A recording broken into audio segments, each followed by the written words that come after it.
গভীর রাতে তাদের ঘরে আগমন ঘটল এক মাথা কাটা পেতনির।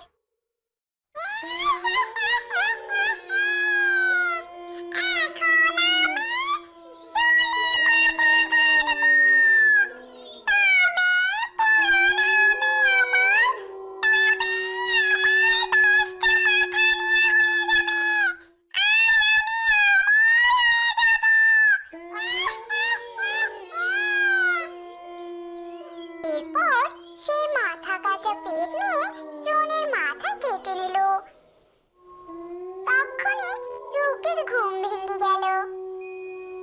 মা, ও মা, তোমার কি হয়েছে মা? তোমার এই অবস্থা কিভাবে হলো মা? এরপর ছোট্ট টুকি তার মায়ের দেহটাকে নিয়ে এক তান্ত্রিকের কাছে যায়।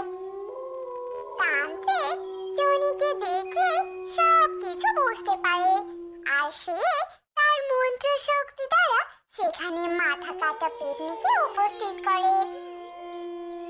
এই এই রাক্ষসী পেতনি, তুই কি চাস? বল কি চাস? কেন তুই এভাবে সবার মাথা কাটছিস?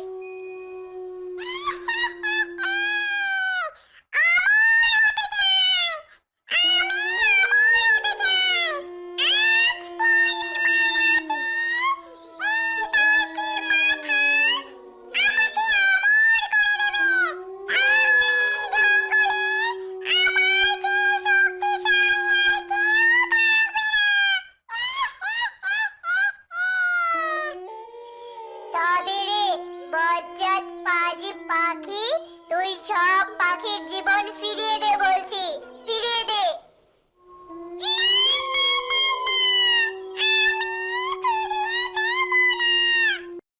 ফিরিয়ে দিবি না? এক্ষুনি ফিরিয়ে দে বলছি, নইলে নইলে এই আগুন দিয়ে তোকে পুড়িয়ে মারবো।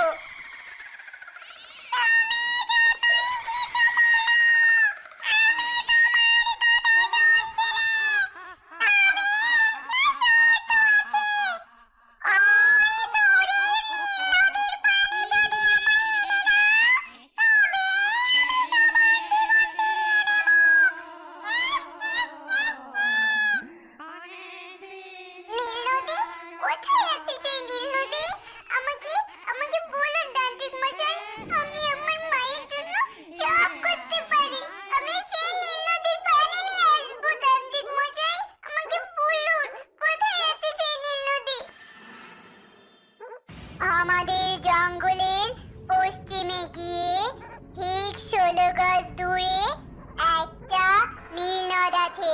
তবে সেই নদ ভীষণ ভয়ঙ্কর, খুব সাবধানে সেখান থেকে পানি নিয়ে আসতে হবে, তবেই তোর মা প্রাণ ফিরে পাবে, না হলে সারা জীবনের মতো তোর মাকে হারিয়ে ফেলবি।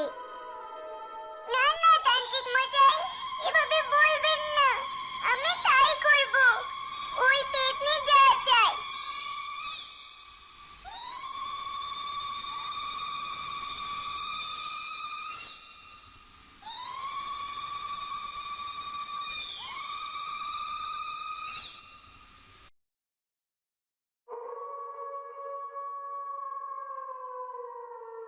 এরপর ছোট্ট টনি পুরো জঙ্গল উড়ে গিয়ে অনেক কষ্ট করে নীল নদে পানি নিয়ে আসে। আর সেই পানি পেয়ে পেতনি খুশি হয়ে যায় আর সব পাখির প্রাণ ফিরিয়ে দেয়।